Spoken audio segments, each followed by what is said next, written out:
के सांसों का नाता ही तोड़ दे। प्रेगनेंसी में इतनी ज़्यादा टेंशन लेना माँ और बच्चे दोनों के लिए अच्छा नहीं है। अगर ये कुछ हद तक इसी तरह टेंशन में रहीं तो इनके लिए खतरा है। प्लीज डॉक्टर साहब बताएं, मैं ऐसा क्या करूं कि इस सदमे से बाहर आ जाए। देखिए, माँ बाप की मौत का दुख बहुत बड़ा होता है। इस सदमे से बाहर निकलना इतना आसान नहीं। इस वक्त इन्हें आपके सहारे और तवज्जो की बेहद जरूरत है।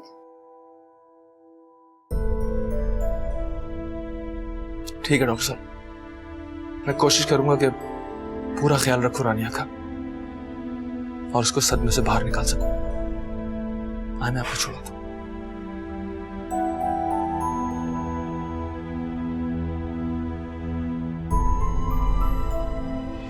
वाह अम्मा वाह, आपकी बहू ने मेरे शौहर की इतनी बेइज्जती की, दुनिया भर में जलील कर दिया उनको मारने तक की कोशिश की, और आप बुत बन के बैठी रही।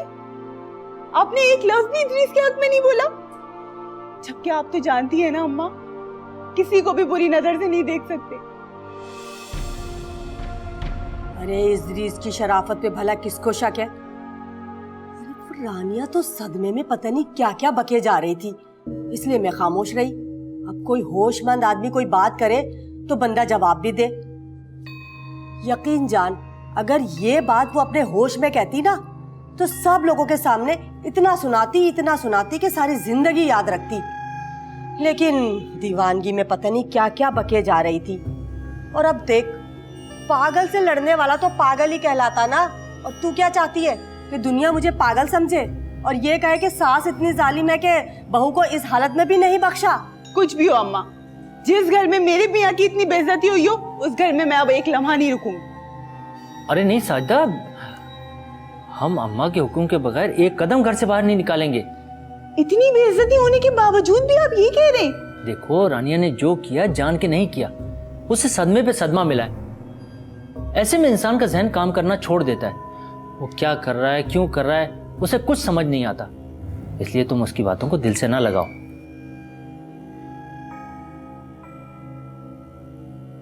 बिल्कुल ठीक कहा तुमने। जीते रहो, खुश रहो। अम्मा फिक्र ना करें, मैं समझा लूंगा साजिदा को। पागल है ये तो।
इस नए रिश्ते ने अचानक से मेरी आंखों को बहुत सारे ख्वाब और दिल को बहुत सारी उम्मीदें दी हैं। लेकिन अगर आलम ने मुझसे ये कह दिया कि मुझे इन लम्हों का पछतावा है कि जिनसे इस रिश्ते ने जन्म लिया, तो उससे तो क्या, सारी उम्र मैं खुद से भी निगाह नहीं मिला पाऊंगी। मैं सारी उम्र एक पछतावे के बोझ के साथ जीऊंगी। एक दुख हमेशा मेरे साथ रहेगा कि मैं उस इंसान की जिंदगी में शामिल हूँ जिसकी जिंदगी में मेरे होने या ना होने से कोई फर्क नहीं पड़ता।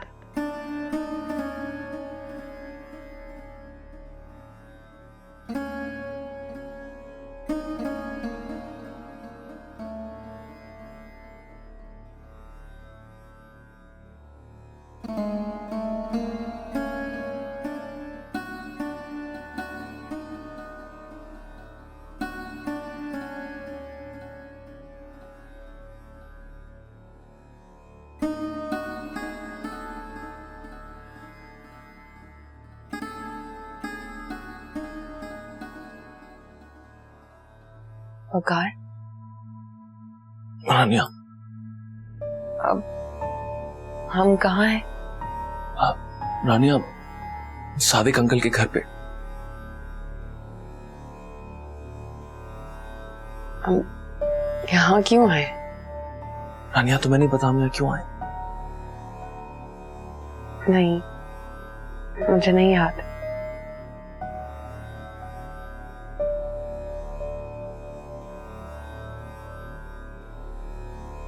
रानिया, रानिया, कहाँ जा रही हो तुम? अब्बू बाहर है ना, बुला रहे हैं मुझे वो। रानिया, तुम्हारे अब्बू मर चुके हैं, जा चुके हैं हमेशा हमेशा के लिए। कैसी बातें कर रहे हैं आप? मेरे अब्बू यहीं पर तो हैं बाहर, मैं उन्हीं से तो मिलने आई हूँ यहाँ पे। मेरे अब्बू बाहर है, मुझे बुला रहे हैं वो, और आप कह रहे हैं कि संभालो खुद को, अपने लिए ना सही तो हमारे होने वाले बच्चे के लिए। रानिया, प्लीज। चले गए।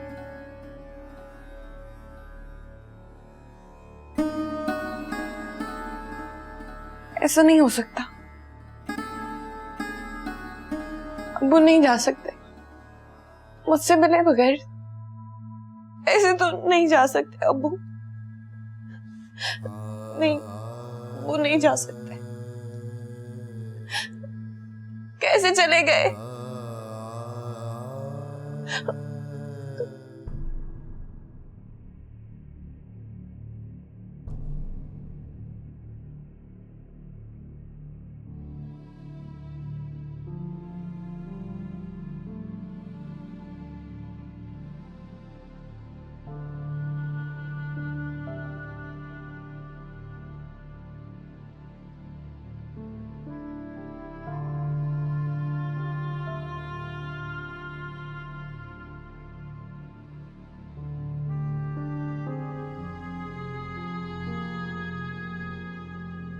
जो हुआ सो हुआ।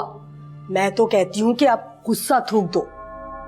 अम्मा, आपने कितनी आसानी से कह दिया ना कि गुस्सा थूक दूं, जैसे मेरे इदरीस की यहाँ कोई इज्जत ही नहीं है। रानिया ने 4 लोगों में उन्हें जलील किया है, ये बात भी भला कोई बुलाने वाली है?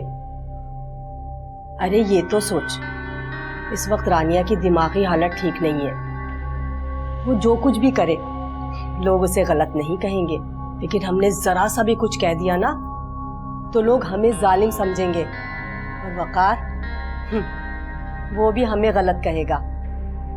तू तो जानती है आजकल वकार कैसा जोरू का गुलाम बना हुआ है।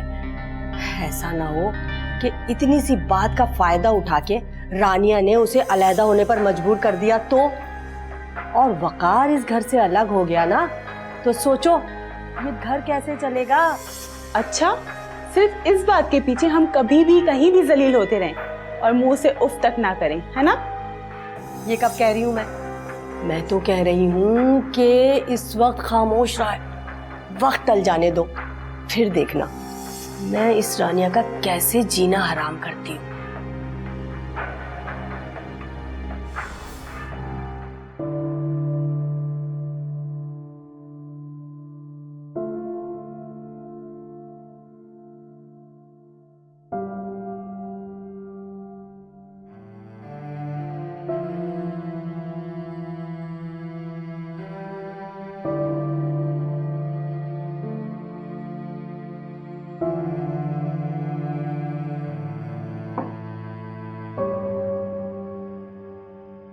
कुछ पूछना चाहोगे?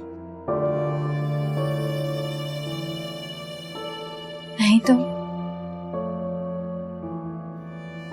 ये नहीं पूछना चाहोगी कि कल रात के फैसले के बाद मुझे कोई पछतावा है या नहीं? क्या कोई पछतावा है?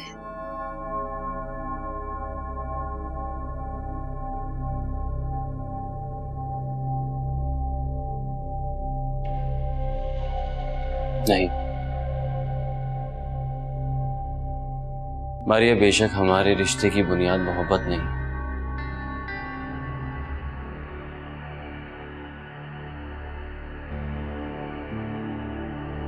और इतने जरूरी कि अब अगर हम अपनी जिंदगी और अपनी जात को एक दूसरे से अलग करने का सोचे भी तो हर एहसास अधूरा रह जाएगा, हर सोच नामुकम्मल। अगर आलम मुझे कहीं ना कहीं ये गिल्ट रह जाएगा कि मैंने रानिया की जगह लेने की कोशिश की। मारिया, हर किसी की अपनी जगह होती है। इस वक्त तुम जिस मुकाम पर हो वो सिर्फ तुम्हारी अपनी जगह है, इसलिए तुम्हें किसी गिल्ट की कोई जरूरत नहीं है। और वैसे भी दिल आबाद हो या वीरान, वक्त रहते हुए रिश्तों का हक अदा हो जाना चाहिए।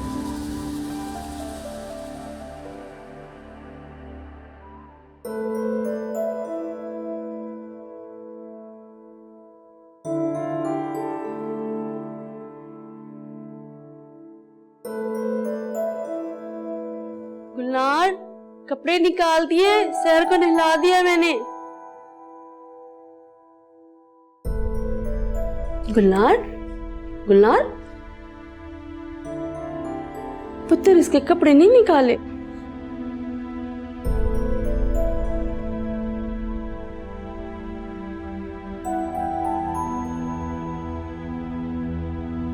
मैं निकाल देती हूँ।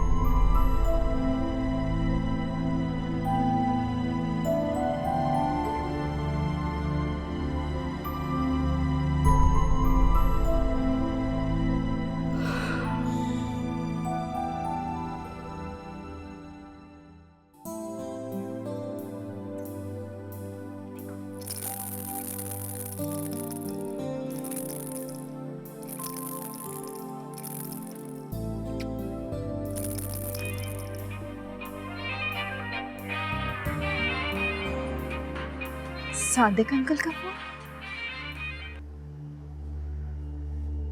हेलो, अस्सलाम वालेकुम। जी, मैं मारिया ही बात कर रही हूँ। जी, मगर कैसे? मैं आती हूँ।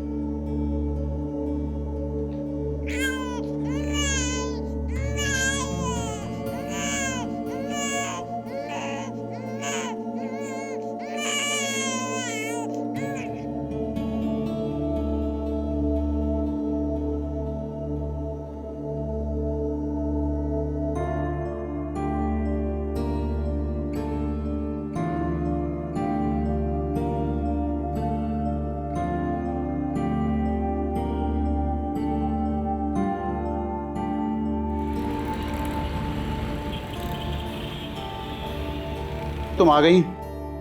इस वक्त रानियों को तुम्हारी बहुत जरूरत है। आपको मेरा मोबाइल नंबर कैसे मिला? मैंने तुम्हारे घर फोन किया था तो पता चला तुम्हारी तो शादी हो गई है। फिर मुनज्जा ने मुझे तुम्हारा मोबाइल नंबर दिया, वो भी आई हुई है।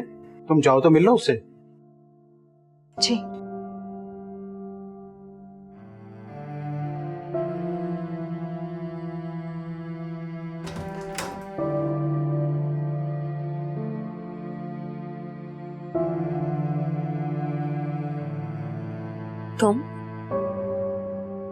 तुम यहाँ क्यों आई हो?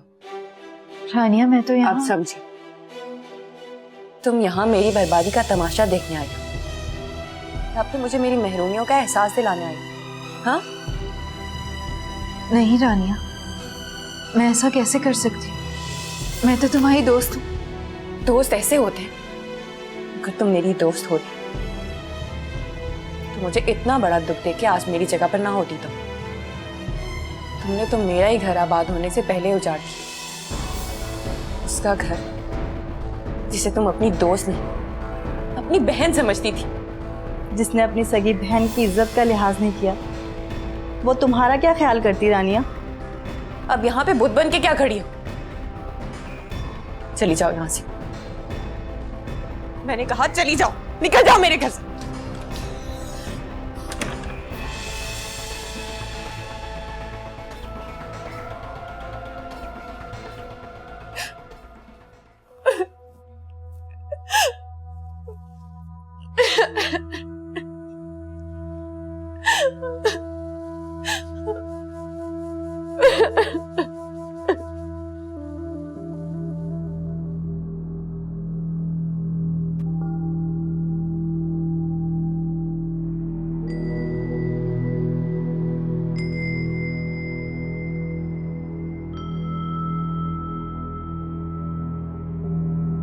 भाभी, मुझे आपसे एक बात करनी है। हाँ हाँ, बैठो।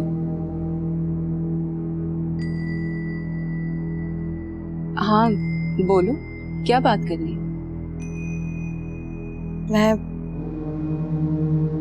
मैं कराची जाना चाहती हूँ। कराची? कराची क्यों जाना है? मैं साहिर को देखना चाहती हूँ।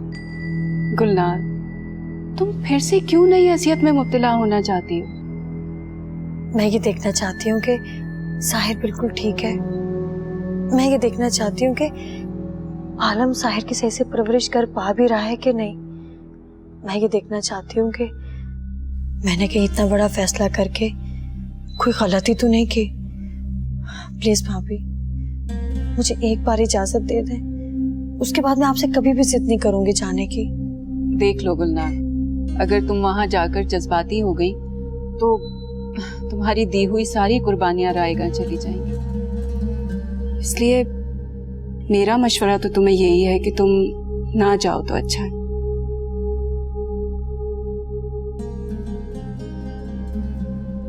क्या मुझे एक बार भी इजाजत नहीं देंगी जाने की?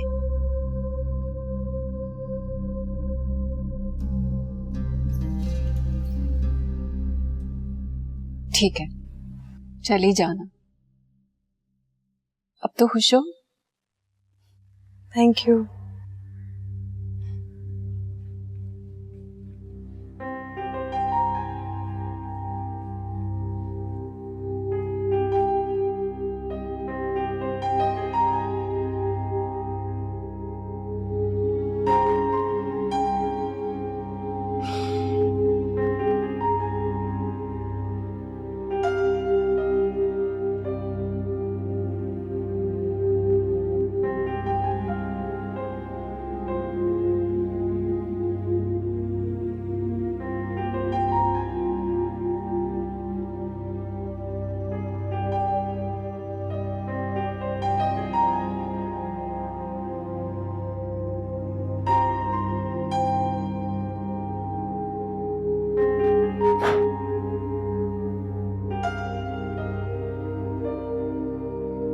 कहाँ गई थी?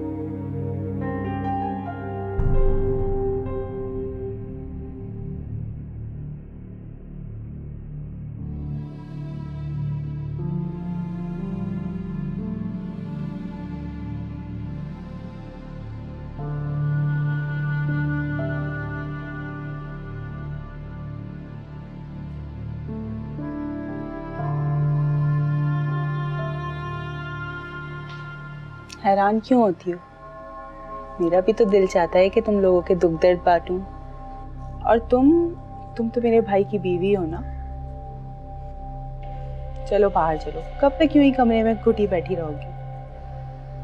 मेरा दिल नहीं जा रहा आपा। चलो बाहर चलो, मुझे कुछ नहीं सुनना। आपा चलो चलो फौरन।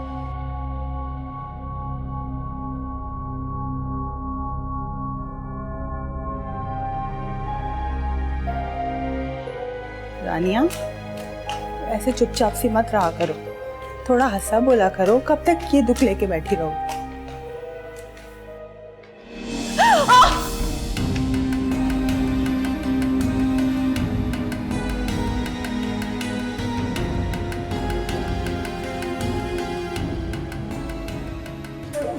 तुमने बताया नहीं कि आज तुम दोपहर में भी आओगे?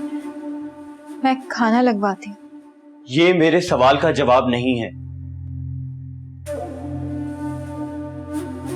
आलम प्लीज,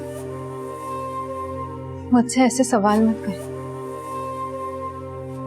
क्योंकि मैं सच आपको बता नहीं सकती और झूठ मुझसे बोला नहीं जाएगा। ठीक है, अगर तुम बताना नहीं चाहती तो तुम्हारी मर्जी। वैसे भी मैं कौन होता हूं तुमसे कुछ पूछने वाला?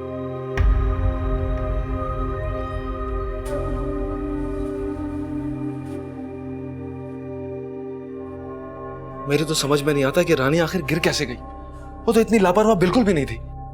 वो दरअसल ना फोन बज रहा था, तो जब तक मैं फोन तक पहुंचती रानिया भी अपने कमरे से निकल गई और सीढ़ियों से उतरने लगी। तेजी से उतरते उतरते उसका पांव ही फिसल गया। वकार, परेशान मत हो, सब ठीक हो जाएगा। इस किस्म के हादसा तो होते रहते हैं। डॉक्टर साहब, कैसी है रानिया? इसे आप मुआवजा कह सकते हैं कि हादसे के बावजूद माँ बच्चे दोनों ठीक है। थैंक यू डॉक्टर साहब। चलिए मैं आपको बाहर छुड़ाता हूँ।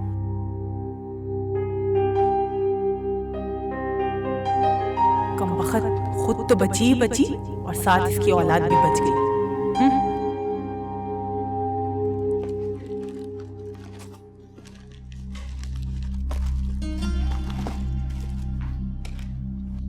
अरे भाई, हो गई तैयारी? जी। वाह, इतने सारे गिफ्ट, ये इतने खिलौने। क्या साहिर के पास पहले से खिलौने नहीं होंगे? लेकिन वो सारे खिलौने उसकी माँ ने तो उसको नहीं दिए होंगे ना। शायद उसके पास दुनिया की हर नेमत हो, लेकिन माँ की ममता का एहसास तो नहीं होगा। मैं तो उसे वो भी नहीं दे पाई जो उसका जायज हक था। तुम दुखी मत हो गुलनार। तुमने साहिर के लिए जो किया है वो सिर्फ वही माँ कर सकती है जो अपनी औलाद से शदीद मोहब्बत करती हो। तुम्हारी कुर्बानी गैर मामूली है। कभी कभी तो मुझे इतना डर लगता है कि मेरी ये कुर्बानी साहिर के नजदीक एक अच्छी माँ होने का यकीन ना बन जाए। पता नहीं वो मेरी मजबूरियां समझ पाएगा भी कि नहीं। अरे क्यों नहीं समझेगा, तुम्हारा बेटा है। और वैसे भी आलम बहुत सुलझा हुआ इंसान है, वो उसकी परवरिश कर रहा है। तो ये कैसे मुमकिन है कि वो झूठ और सच का फर्क ना जान पाए? जरूर समझेगा, तुम परेशान मत हो।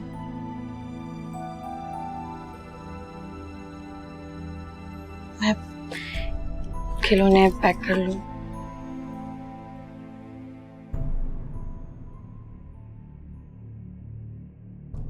आलम कहाँ चला गया? ना बता कर गया है और ना ही कोई फोन किया है। अगर मेरे कुछ ना कहने पे इतना नाराज है तो ये जानकर कितना खफा होगा कि मैं उसे बताए बिना रानिया से मिलने गई थी।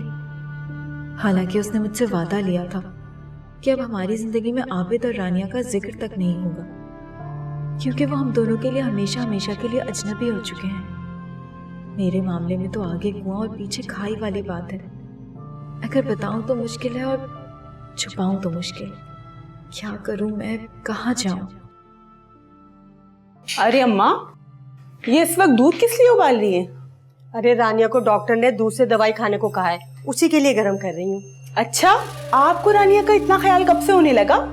वैसे मैं ये देख रही हूँ कि जब से वो रानिया हॉस्पिटल से आई है आपको उससे बड़ी हमदर्दी हो गई है। हमदर्दी मुझे रानिया से नहीं है, अपने बेटे से है। सोचो, अगर उसके बच्चे को कुछ हो जाता तो वकार पर क्या बीतती।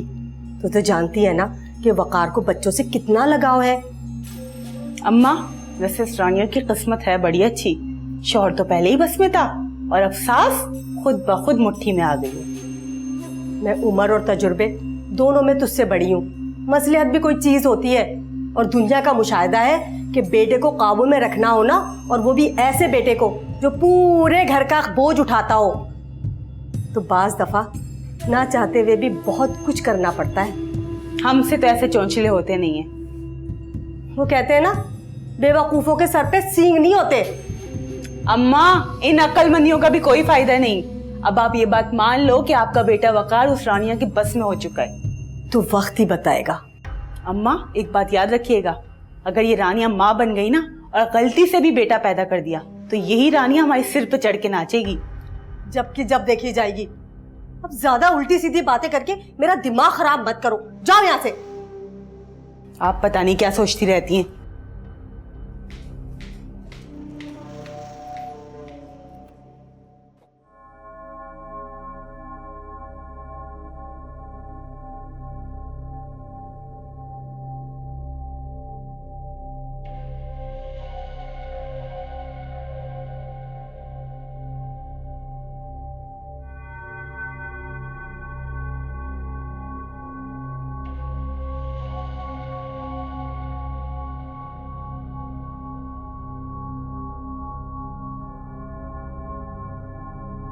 एक तो आलम ने अपना मोबाइल क्यों बंद किया हुआ है? उसे कुछ एहसास भी है कि मैं कितनी परेशान हो रही होंगी। मुझे आलम को बता देना चाहिए था, फिर जो होता वो देखा जाता।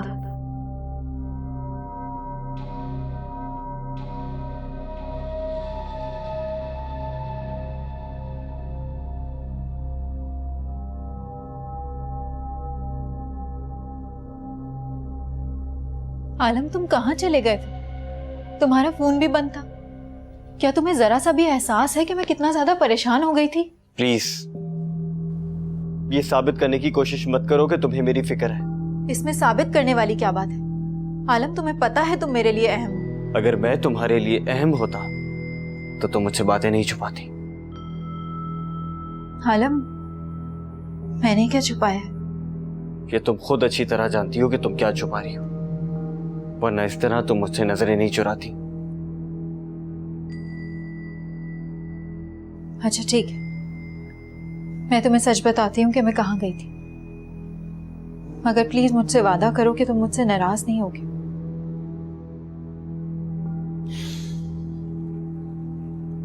ओके, नहीं होऊंगा नाराज। अब बोलो। मैं रानिया से मिलने गई थी।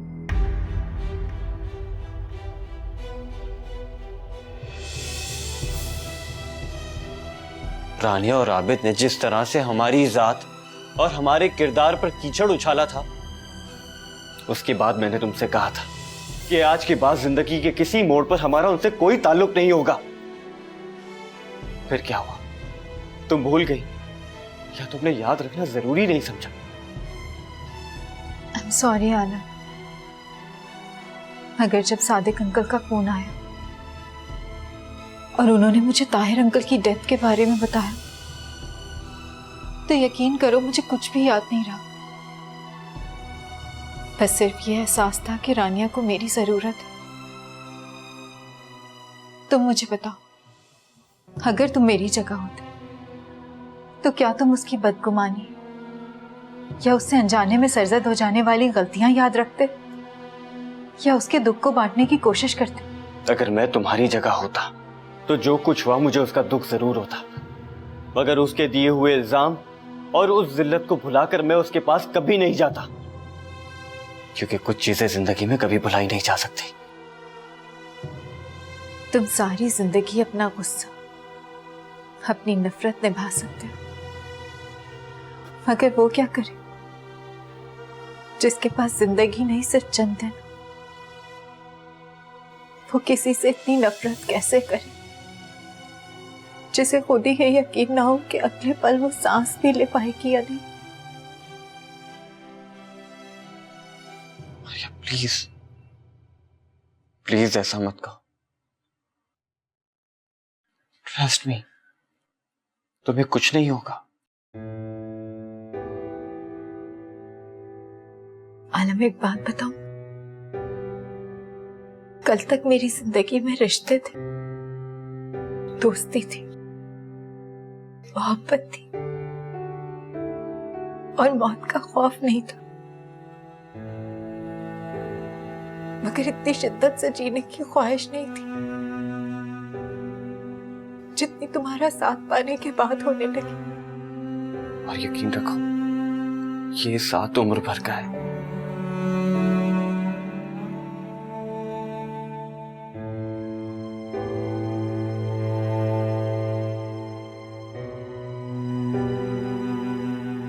रानिया, तुमने बताया नहीं कि ये सब कुछ हुआ कैसे? साजदापा ने आपको बताया नहीं? हाँ, वो कुछ कह तो रही थी लेकिन मैंने सुना नहीं ध्यान से। अगर मैं आपसे कुछ कहूंगी तो आपको मेरी बात पे यकीन नहीं आएगा। क्या मतलब? साजदापा ने धक्का दिया था मुझे। क्या? तुम्हें पता है तुम किसके बारे में बात कर रही हो रानिया? मैं जानती थी कि आपको मेरी बात पे यकीन नहीं आएगा, इसीलिए नहीं बता रही थी। मुझे लगता है पहले ताहिर अंकल की डेथ और बाद में इस हादसे ने तुम्हारे जहन पे बहुत बुरा असर डाला है। तुम्हें आराम की जरूरत है। इसका मतलब है आपको मेरी बात पे यकीन नहीं है? रानिया, यकीन करने की कोई वजह ही नहीं है। तुम खुद बताओ, साजिदा तुम्हारे साथ ये सब क्यों करेगी? अजीज भाई की इंसल्ट का बदला लेने के लिए। क्या बेवकूफे जैसी बातें कर रही हो रानिया? ये फिल्म या ड्रामा नहीं है जहां लोगों के पास ये हिमाकतें करने के लिए वक्त ही वक्त होता है। ये हकीकी जिंदगी है। यहां लोगों को सिर्फ अपनी पड़ी है रानिया, सिर्फ अपनी। आराम करो तुम।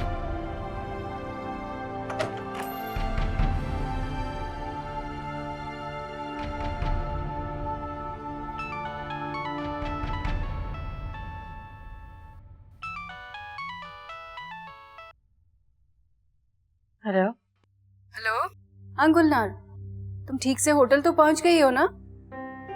जी, मैं पहुंच गई हूँ। अच्छा देखो, अपना ध्यान रखना, तुम वहाँ अकेली हो। और साहिर को देख के जज्बाती मत हो जाना, अपने जज्बात पे काबू रखना। मैं पूरी कोशिश करूंगी। खुदा हाफिज। अल्लाह हाफिज।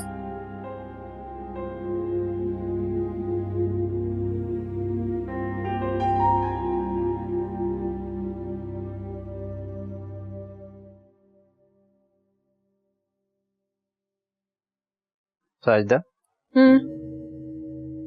अगर वकार को पता चल जाए कि रानिया के साथ जो कुछ हुआ है वो तुमने किया है, तो सोचो क्या असर करेगा तुम्हारा। वकार मेरा भाई है और किसी के भी कहने पे वो मुझ पे शक नहीं कर सकता। फिर भी वो उसकी बीवी है और बात उसके बच्चे की है। औलाद फिर औलाद होती है, औलाद से बढ़कर कोई नहीं होता। जो भी हो, वकार जितना यकीन हम पे करता है ना, रानिया तो उसका अंदाजा भी नहीं लगा सकती। और वैसे भी मैंने जो भी किया उस पे मैं जरा भी शर्मिंदा नहीं हूँ। आखिर रानिया की हिम्मत कैसे हुई मेरे शौहर पे इतना बड़ा इल्जाम लगाए, दुनिया के सामने जलील करे मेरे शौहर को। मैंने रानिया को माफ कर दिया। एक तो मैं ना तुम्हारी शराफत से बड़ी ही तंग हूँ। इंसान को अच्छा होना चाहिए, लेकिन इतना भी नहीं कि दुनिया उसको जलील करती रहे और वो कुछ भी ना कहे। जाने तुम कौन सी मिट्टी से बने हो, क्या हो तुम।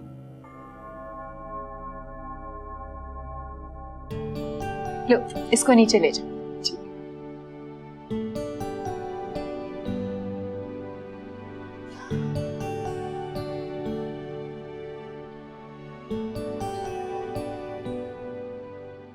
मारिया, आज तुम पैकिंग कर लेना, शाम को हम गांव के लिए निकल रहे हैं और डॉक्टर से मिलते हुए भी जाएंगे।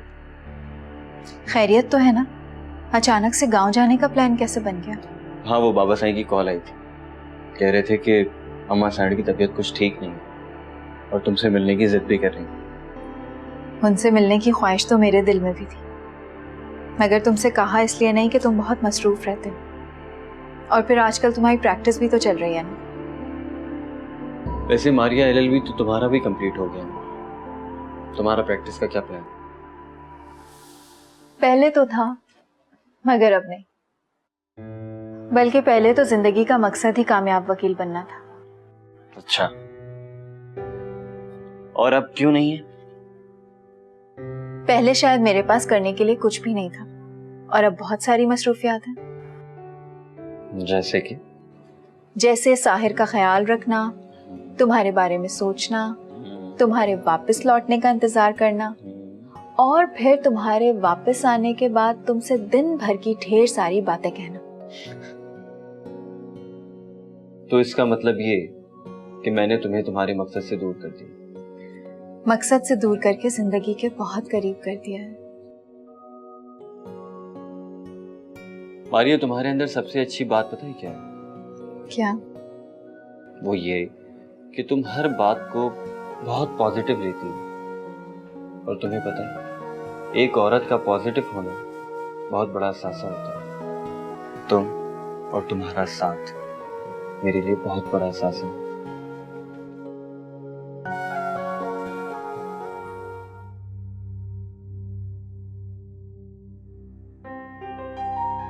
अरे नाश्ता किसके लिए?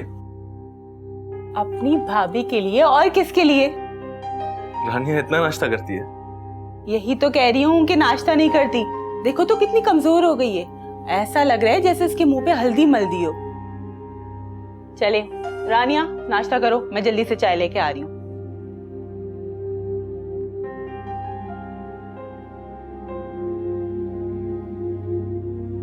देखा तुमने, जिसे तुम अपना दुश्मन और पता नहीं क्या क्या समझती हो, उसे कितना ख्याल है तुम्हारा। भला आजकल के दौर में कोई नंद अपनी भाभी का इतना ख्याल रखती है? काश मैं आपको समझा सकती वकार कि ये सब कुछ दिखावा है, बात सिर्फ यकीन की है। आपको मुझ पर यकीन ही नहीं है, इसलिए मेरा सच भी आपके सामने नाकाबिल एतबार है, और आपकी बहनें, उन पे आपको यकीन, इसलिए उनका झूठ और दिखावा भी आपके लिए काबिल एतबार है। बात यह है रानी है कि तुम एक शक की औरत हो, और शक का कोई इलाज नहीं होता।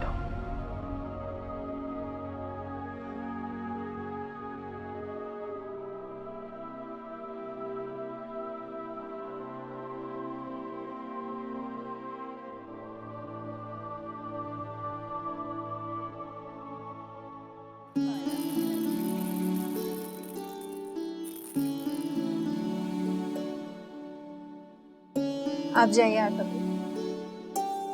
आप कौन? मैं इस्लामाबाद से आई हूँ। जिनके घर आई हूँ वो घर पे नहीं है। पड़ोसी ने कहा कि कुछ घंटे लगेंगे तो वो आ जाएंगे। अगर आप एतराज ना करें तो मैं यहाँ वेट कर लूँ? आइए ना, प्लीज बैठिए। Thank you.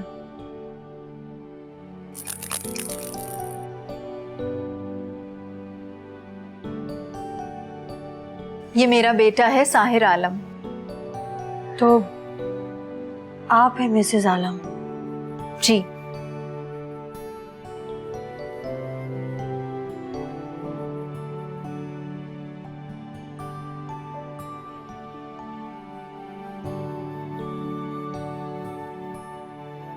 माशाल्लाह आपका बेटा बहुत प्यारा है। वो तो है।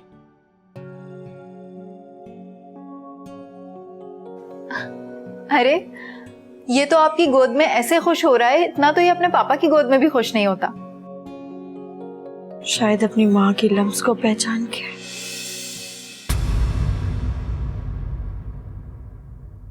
दिल में जो बस के सांसों का नाता ही तो